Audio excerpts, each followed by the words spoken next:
No meio dos pais, nós vamos refletir sobre a relação entre pais e filhos, por meio do texto de Ezequiel, no capítulo 18, que diz assim: Esta palavra do Senhor veio a mim. O que vocês querem dizer quando citam esse provérbio sobre Israel? Os pais comem uvas verdes e os dentes dos filhos se enfraquecem.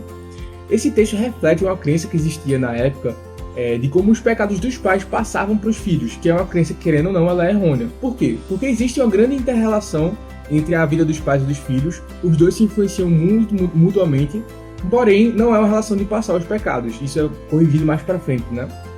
O Jeremias 31:29 trata sobre esse assunto, em que Deus fala de um tempo em que haveria uma restauração do povo de Israel, ao ponto de que o povo de Deus saberia que cada um responde pelos seus próprios pecados. E essa também é a intenção de Ezequiel, em Ezequiel 18, quando ele fala de que a responsabilidade é pessoal. De fato, a relação entre pais e filhos, ela tem uma influência muito forte um na vida do outro. E tanto os pais influenciam a vida dos filhos, quanto os filhos influenciam a vida dos pais. Isso. E aí uma grande vantagem que existe nessa relação entre pais e filhos também é que, como nós dois somos imperfeitos, como os pais e os filhos são imperfeitos, os únicos perfeitos que existem é o Deus Pai e o Deus Filho, a gente observa os erros uns dos outros e a gente aprende com eles. E a gente também trabalha um ao outro para poder melhorar a si mesmo. Então é uma relação de melhoria contínua, onde o ferro afia o ferro, né? Existe um companheirismo que os dois se ajudam e melhoram entre si. Então nós, como filhos, principalmente, também aprendemos muito com os pais. A gente observa os erros que eles cometeram na vida, as coisas que eles contam pra gente, as experiências deles, a relação deles com Deus, como é que é. E a gente tenta se espelhar nisso para poder melhorar cada vez mais.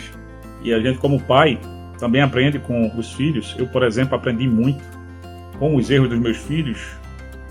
Eu pude ter como uma espécie de espelho e enxergar os erros que eu mesmo cometo como filho de Deus. E foi muito construtivo para a minha vida observar o crescimento dos meus filhos e imaginar o modo como Deus Pai vê o meu próprio crescimento. Mas essa crença, como Davi disse, é uma crença falsa, e apesar de Ezequiel e Jeremias constatarem que existia, no tempo de Jesus também existia. A gente vê isso em João 9, quando Jesus cura um cego de nascença e as pessoas perguntam quem tinha pecado. Se teria sido os pais que tinham cometido aquele pecado e por isso aquele filho tinha se tornado cego, ou se o próprio filho. E Jesus disse que aquela cegueira não tenha sido por conta de pecados cometidos pela geração anterior, mas que Deus, que sabia que aquela pessoa seria cega, havia permitido que aquele homem viesse cego ao mundo para ser curado, e como ele foi curado, para que se manifestasse assim a glória de Deus.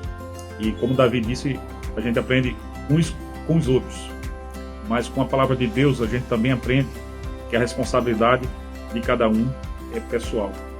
Portanto, tanto filhos quanto pais, principalmente nesse mês que a gente reflete sobre a função dos pais, devem se colocar como filhos diante de Deus e tanto aprender da paternidade observando como Deus nos trata, quanto aprender sobre sermos filhos olhando para os filhos e os filhos olhando para os pais, e ambos se colocando como filhos de Deus. Que Deus te abençoe e que cada um dos pais e filhos entenda não somente a sua função na família, mas também que todos possamos nos enxergar como filhos de Deus.